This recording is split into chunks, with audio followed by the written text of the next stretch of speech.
I guess, we look at these polls for the Conservative Party. I think the average I've seen is about a 25% Labour lead. Liz Truss's personal ratings are pretty horrendous if she looks at them. Will the events of yesterday, will they make things better or worse from your perspective? Well, I mean, I think it's a good morning. I think it's very hard for them to make it much worse, to be honest with you. Ultimately, the Conservatives have had a battering in the polls in recent weeks. Most of the time in politics, we have this situation where you have the Labour Party, who are seen as nice and good at public services, and you have the Conservative Party, who are seen as competent and good on the economy, and most elections are a fight between those two, and usually the Conservatives win. But what we're seeing at the moment is the Conservatives have lost the perception that they're competent and good on the economy, and therefore voters are running out of reasons to vote for them. So a massive drop in support for the Conservatives. The vast majority of those who backed them in 2019 aren't telling us opinion pollsters that they'd vote for them again in an election tomorrow. When it comes to those events yesterday, I think it might help a little bit.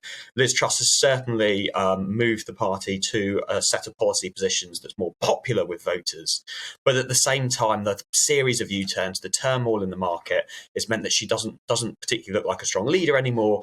And it also means that the Conservative Party's reputation for economic competence is just no longer there.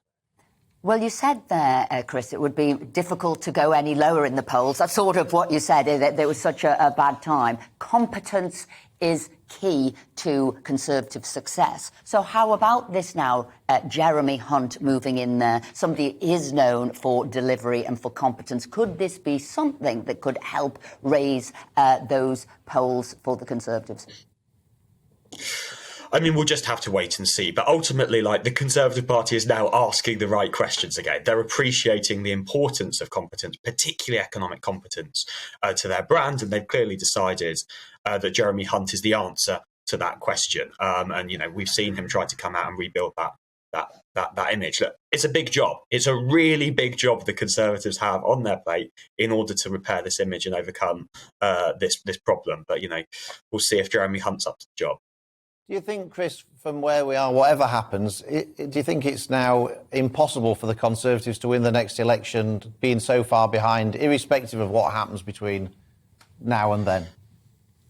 Look, I mean, it would be unreasonable for me as an opinion pollster, looking at the polls we're currently seeing, not to conclude that the most likely outcome of the next election is certainly a Labour government. I just think that any other claim right now, looking at the polls, would be unreasonable. But it's also worth noting just how volatile public opinion now is. It used to be the case that most people voted for the same political party most of the time.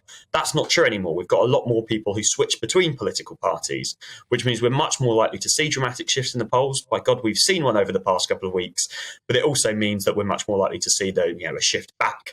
In 2019, for example, the Conservatives fell down even further in the polls to where they are now, before coming back to that impressive election landslide victory in December of 2019. The party will be hoping that they can follow that trajectory again, but I still think at this stage it's going to be a tough battle.